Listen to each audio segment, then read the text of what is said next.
Okay, so tell me. Tina, are we recording?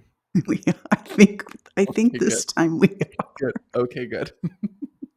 So, do you want to know why we just filmed that whole episode and it didn't record? Because the full moon in Capricorn was in your 12th house of the unconscious. It sounds funny. I don't know what that means, but it sounds funny. So, the 12th house is the house of the unconscious or subconscious mind.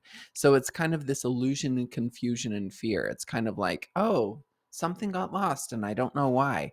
And so yeah, there's a lot of things that you're like releasing and getting off your chest, and things that are kind of in the back of your mind bugging the crap out of you. Mhm. Okay. So, that's great to hear. Oh, should we begin again? Should we try this Yeah, again? All yeah, right. let's try again. Okay. Hi everybody, it's Everything Energy with Tina and Jeremy. I'm Jeremy Bills. And I'm Tina Falk. Welcome in. Welcome My back. glasses are crooked again. I don't know why. I need to go get them adjusted. So we just filmed a whole episode and it didn't record, so that was Mhm. fun. So we're Yeah. all primed up and ready to go. Let's do this. We've Yes. been talking for an hour already and we're ready. Let's fucking do this, Tina. Holy crap. I spilt my guts and nobody's supposed to hear it. She did a whole monologue and Yeah. only I got to hear it. Maybe I Oh. was the one that was supposed to hear it and nobody else needs to.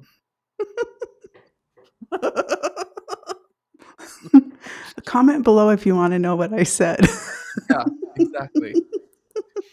If you'd like a transcript of the beautiful monologue that Tina Mhm. made, please Oh my comment God. below. Oh, I was on my soapbox, wasn't I? Oh yeah, I was standing tall.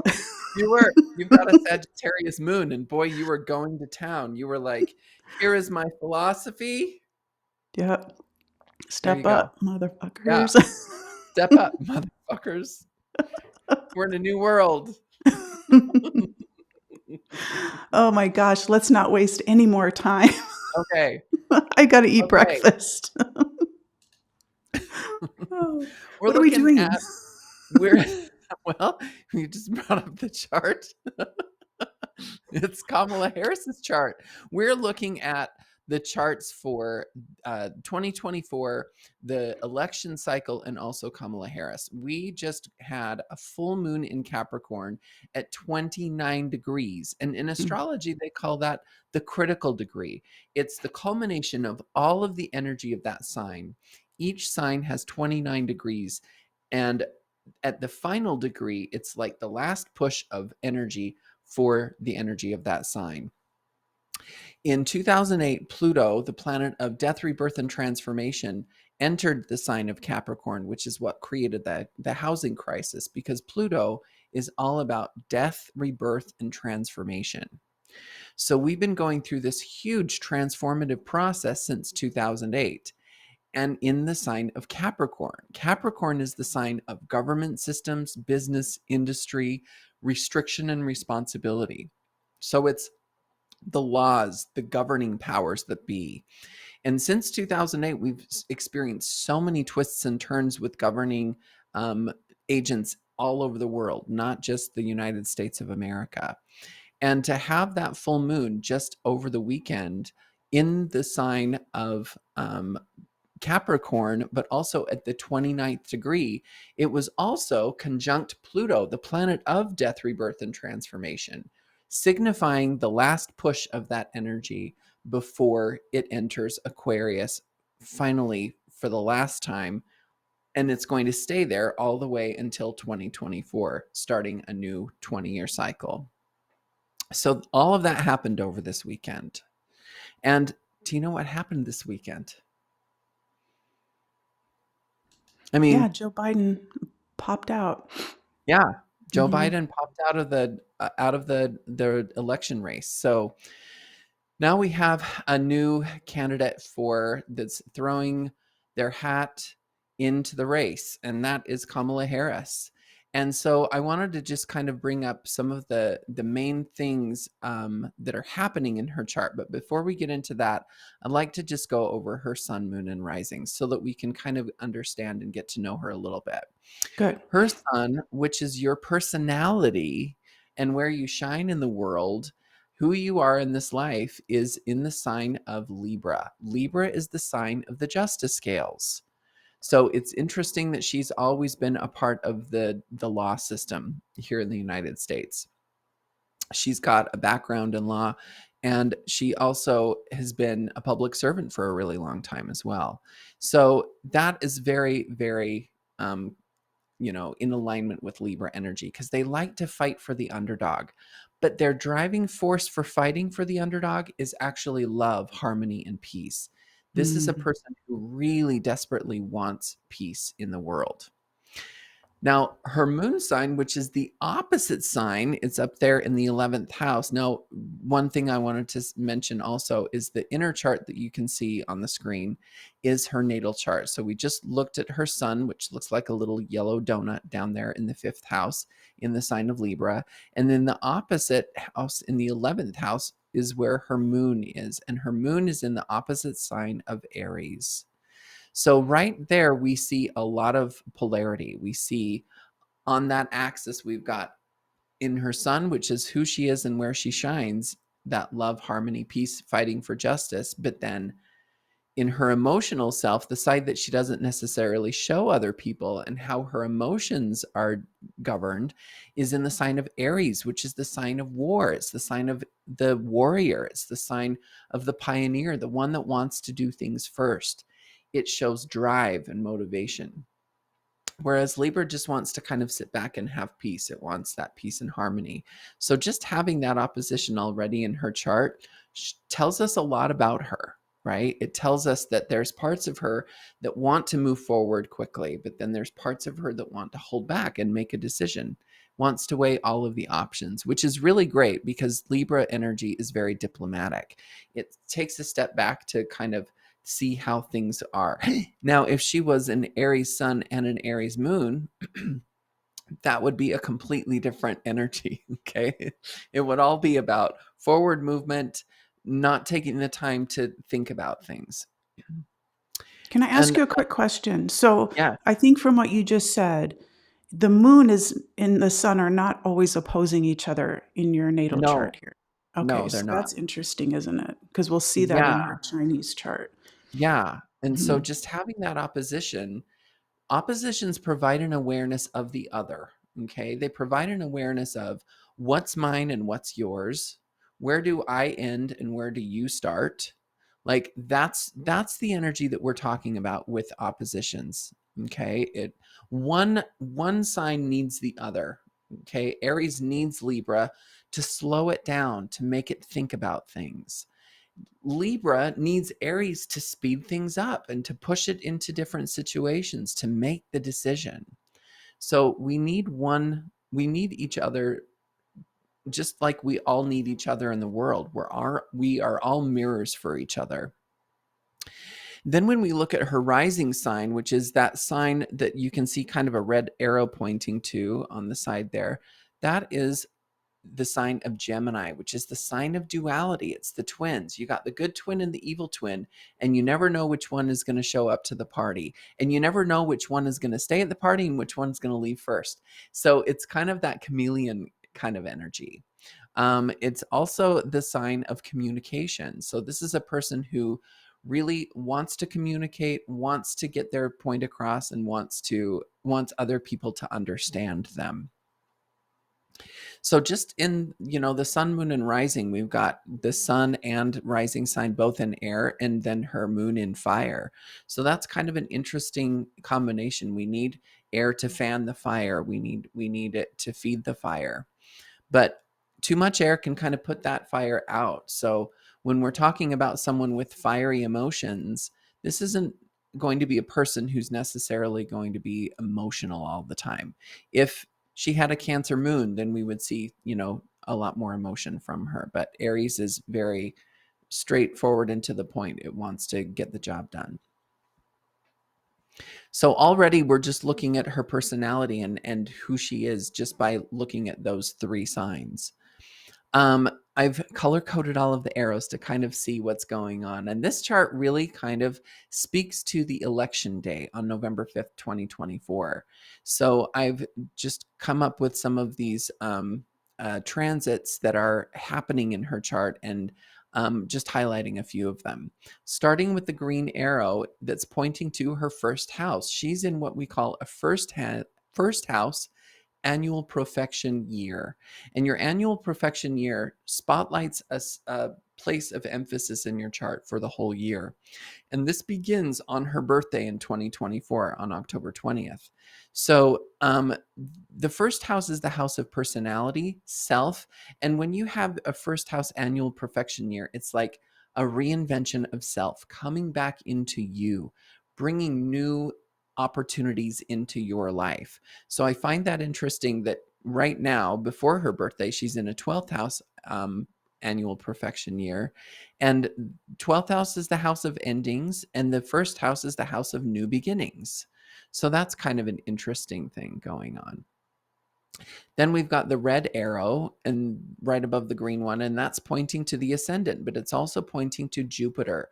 Jupiter is the planet of good fortune and abundance, and it's conjunct her ascendant, meaning it's right in alignment with her ascendant. And Jupiter is the planet of good fortune and abundance. It expands each area of the chart. So when it's right on your ascendant, what it does is it expands who you are out there in the world so more people can see you, but it also gives you more opportunities to be out there for more people to be seeing you. So I find that kind of interesting that that's happening on the day of the election.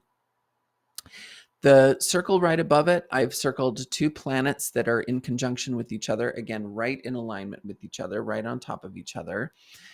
In the inner wheel, her natal Jupiter is in the 12th house, which is kind of interesting because in astrology, they call this the angel on your shoulder. When Jupiter is in your natal chart in the 12th house, this tells me that this person has a lot of guardian angels and a lot of angelic protection, more so than the average human. So that's kind of an interesting thing. When we look at Uranus sitting right on top of Jupiter, Uranus is the planet of expecting the unexpected. And so when those two are conjunct in the sky in someone's chart, that brings unexpected career opportunities. But it can also, in the negative, if it's in the shadow phase, we can also see unexpected secrets coming out because this is in the 12th house of endings and the 12th house of the unconscious. So depending on how that plays out for the day of the election will, again, could play out either way. But typically this conjunction is a really positive one for someone's career. The purple arrow above Saturn up there in the 10th house of career, fate and destiny and what you came here to do with your life. Saturn loves to be in the 10th house because it is the house of career. It's the house of achievement, the house of your fame and recognition. So Saturn likes to be in the 10th house because it likes to achieve. It likes the responsibility. It likes added responsibility. So to have Saturn transiting her 10th house right now and during the election is really kind of speaking to taking on more responsibility, really kind of coming into alignment with your purpose. They call this the pinnacle of someone's career. But it is sitting right on top of Chiron, which is the wounded healer. And that is what the wounded healer energy really speaks to your original core wound, the wound that's at the really center of your soul, that thing that keeps getting triggered over and over again in adult life that really makes us feel a little bit insecure. And her Chiron is in the sign of Pisces, and Pisces is the sign of illusion, confusion, fear, kind of, but it's also the empath. So having Saturn sit on top of her Chiron during that election, she's going to be feeling extremely triggered, but also extremely empathetic to how she's received, what kind of recognition she's getting for the election. So that could be a really positive thing, or it could be a really negative thing. The next one is Pluto. Pluto is the planet of death, rebirth, and transformation. All of that information I was talking about at the beginning with that end of the 16-year cycle since 2008, um, is, transiting her eighth house of death, rebirth, and transformation.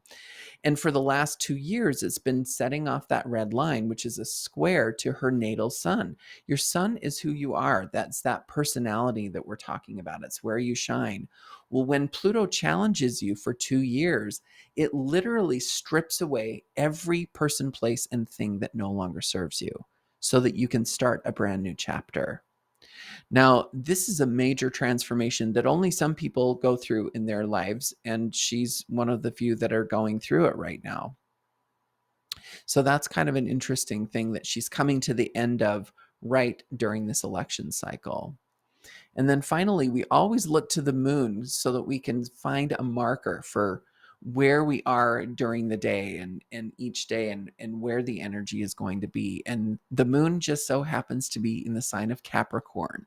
Now, this is kind of an interesting thing because we're looking at Kamala's chart and she is a woman, and Capricorn energy is very masculine. So this could be, kind of a precursor of things to come. But all of that energy in the moon is lighting up her seventh house of the public, but it's also the seventh house of competition. So this is really kind of giving a nod to this is going to be a really tight competition. This is not going to be like a landslide kind of a thing. This is going to be a close race. So it could go in her favor or it could go in the other side's favor. We're not sure yet, but Yeah.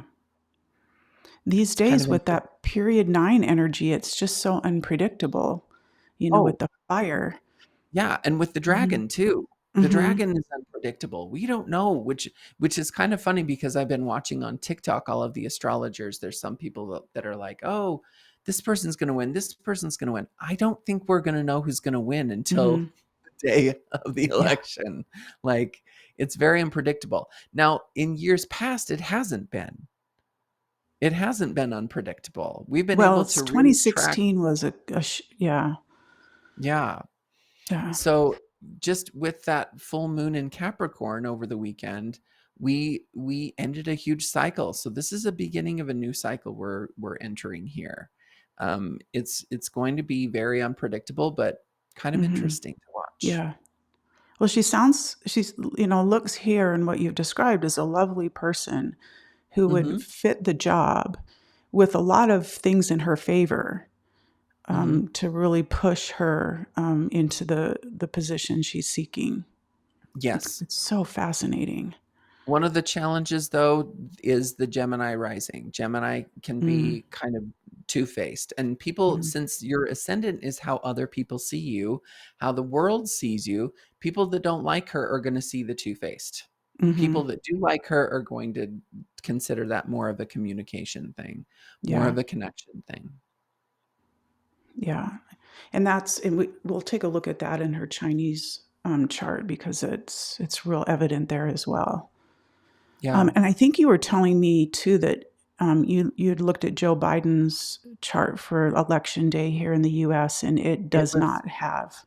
no, there was nothing really amazing about it. So Mhm, him dropping out of the race kind of startled me at first, but then I thought, oh, well, he had a really boring chart the day of the election. There wasn't really much mm, either in his favor or against. Well, there were quite a few things against him, actually. He's mhm. got a lot of health stuff going on in his chart. So, yeah, Okay. it's not surprising that he dropped out. Mhm. This is so cool. I love when you show us it's not just like, well, here's somebody's natal chart, but how a specific time or day, Yeah. influences that because that's what's so cool. Yeah, we're born with our charts, but Hmm. everything's always changing around us. It's, the Yeah. full moon, new moon, it's a different season. We got different neighbors, whatever it Hmm. is. The energy is constantly changing. So you can Yeah. pinpoint anything, Yeah, you that's really coming can. up. I love that. Something you can't quite do as efficiently with the Chinese astrology. And so Hmm. this is really, really, really cool. Do you want to add anything else here? No, I think that's good. Okay, well, let's take a look then at her Chinese astrology, her 4 pillars, looking at those down at the bottom, Mm-hmm. her dragon in the year pillar, that's your personality. That's part of your Mm-hmm. personality, as well as her yang water. But she's born during a Yangwood dragon year, and this is a Yangwood dragon year. So Yeah. this is, we haven't seen the Yangwood dragon in 60 years. She's 60 Yeah. this year, and she's lived a complete cycle. And you were talking about kind of ending and beginning, lots of that completion stuff, and Yeah. having a new life, new adventures, new prospects. And that would speak to this energy in her year pillar. Now, Yeah. her dragon personality, dragon is the only animal on the Chinese zodiac that does not have a physical manifestation. It's a mythical Mm. creature, Yeah. right? So it's not bound by the rules of humans.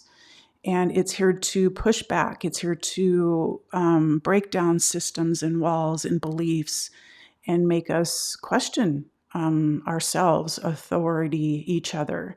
Mm-hmm. And it's a highly spirited animal, especially Yangwood. It's very active energy. It's the forest that's just rumbling, and in the I Ching, it's thunder. So it can be Mm-hmm. startling. It can be like, well, where's that coming from? Where's the storm? What do we have to pay attention to? The dragon is often seen, unfortunately, for dragons. They don't give a shit, but Yeah. they're seen as, selfish, arrogant, egotistical. That's how Mm-hmm. the world is going to see her, and that might be why she is divisive, why she is polarizing, why some people don't like her, is because they're seeing the dragon. Yeah. To me, the animal that sits in that pillar is the one that's behind the wheel. And when you get Mm. to where you're going and the dragon steps out of the car, that's what people see first. It's going to take a Ooh, minute for the interesting. dogs to come out of the back seat, the tiger to crawl out of Um, the trunk or whatever. So the dragon is what greets people. yeah. And so people, that's what they see, because, we don't get to see behind the scenes. So it'll be Yeah. really interesting to, hopefully get more in-depth um, information on her, or see longer period interviews where we get to see that other side of that Gemini, because she's Mm-hmm. that dragon that everybody gets to see. But Mm-hmm. in opposition of that is her dog energy in her chart, and she's got double dogs. Yeah. And the one dog is in her internal self, her private self, her emotional body. It's how she navigates her feelings. Yeah. And dogs are super sensitive. They're empathic. You spoke of her empathy. She's a double dog. They're humanitarians. They want to be of service. So she's coming from a very heart-centered space. She's coming from, I want to be of service. We see her dog in her month pillar, which is the same as the Libra energy in her moon that you talked about, right? Is Yeah. that her moon? Mm-hmm. Well, her moon's in Aries. Oh, Aries. Sorry. But where was the Libra? That was her sun? Yeah. Okay. So that's her dog energy in her month pillar. So this energy wants to feel important. They want to feel needed. They want to be a part of the pack. Mm-hmm. And her dragon is the one that makes her the leader of the pack, that brings Mm. her out front. But she's been living with these internal clashes between the dragon and her dogs her whole life. Yeah. So she knows how to persevere. She knows how to push through adversity, challenges, because she not only has the dragon, but she has that tiger. This is, get out of my way. This is my Mm-hmm. mission. Yeah. So when I see people who are born with a clash innately in their chart, it's easy for them to overcome. It's easier for them to overcome big life challenges. Mm. And she's a fighter. And Yeah. I think that speaks highly of who she is and what she's capable of. And I also think it's interesting that, so she has a dragon in her year pillar. Donald Mm-hmm. Trump has a dog in her year pillar. And because it's a dragon year, his dog is, we talked about last time, is getting beaten up. He doesn't Mm-hmm. know how to handle dragon years. She No. does because she has that dragon in her chart. So her dragon trumps his dog. Her dragon will be Nice play has on words. has a better chance than his dog Yeah. will during Yeah. this time. That's for sure. And let's see, I think there was something else I wanted to say.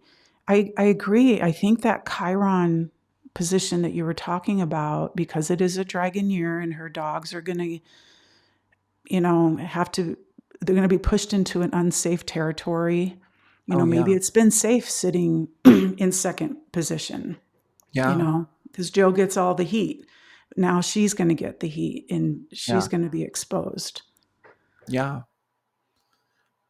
I like that she's got those dogs and the tiger. They're allies, and so they really can kind of all three come together. Those dogs can feel really protected by the tiger too, Hmm.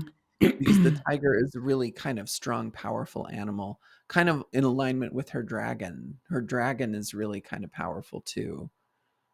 Yeah. I mean, I like the balance of her chart. She's got this real assertive, young energy Mhm. that's, isn't going to be held back.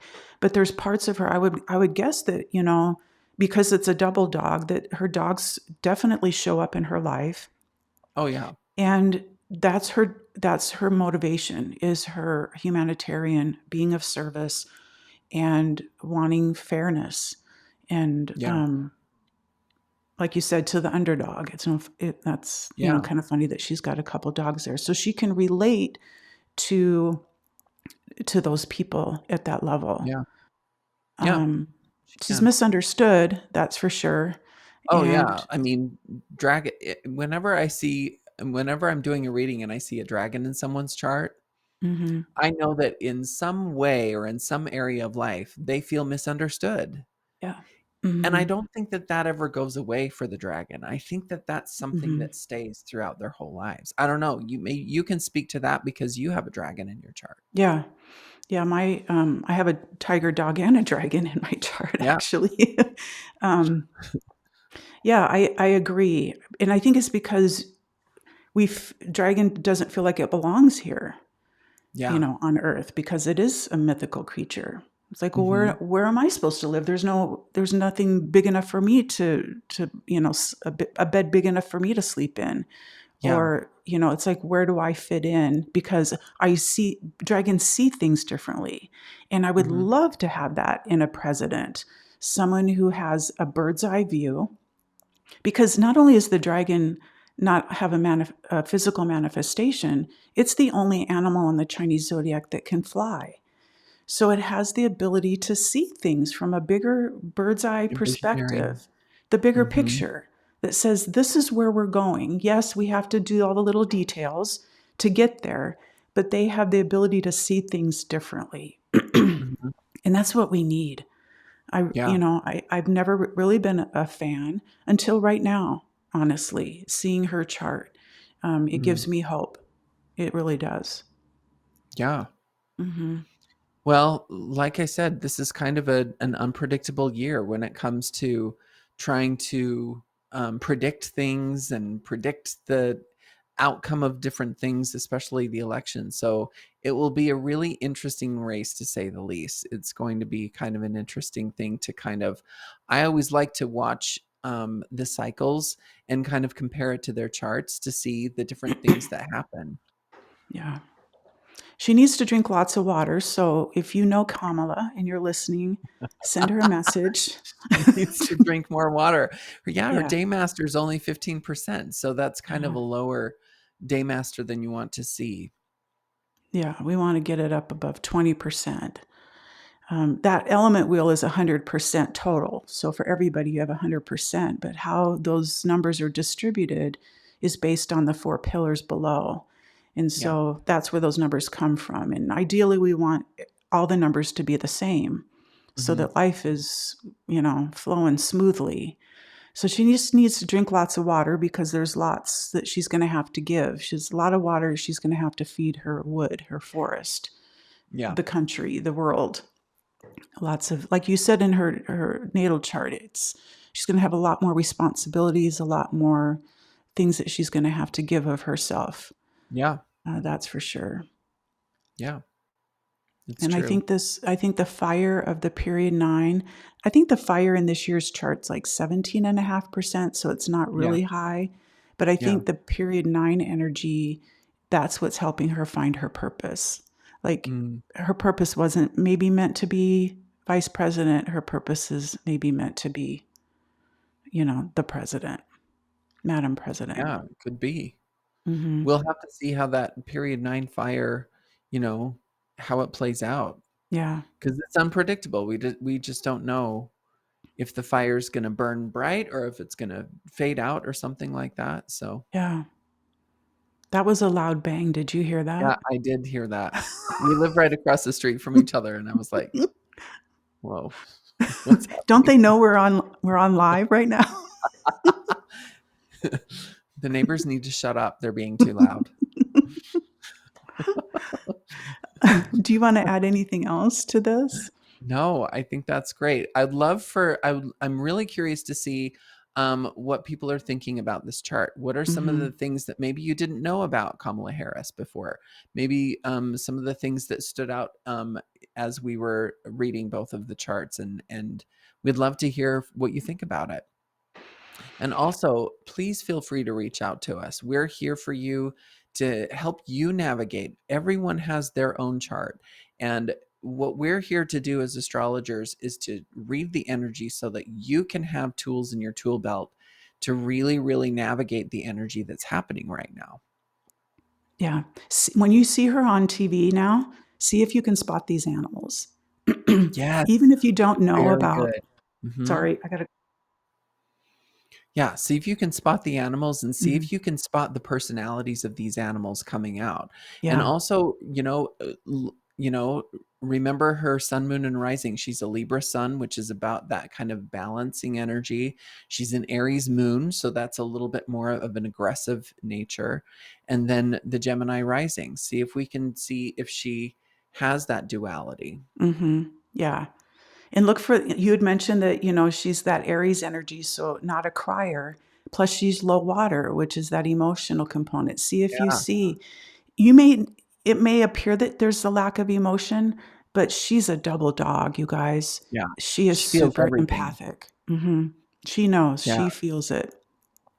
Yeah. So Speaking even if you 2 don't, people that have dogs in their chart, so we yes. know what we're talking Yeah, we about. can come across as jerks, but we are coming But from we our really heart. feel we're assholes, but we feel deeply. We are assholes from our heart. Yep. Oh my Oh, gosh. Thanks so much. This was yeah, great. thank you. Yeah, this was an interesting read. Yeah. Comment below. We'd love to hear from you. Yeah, thank you. Thanks, friend. Thanks, everybody. Have a wonderful day or night or whatever, wherever you are. Bye. Bye-bye.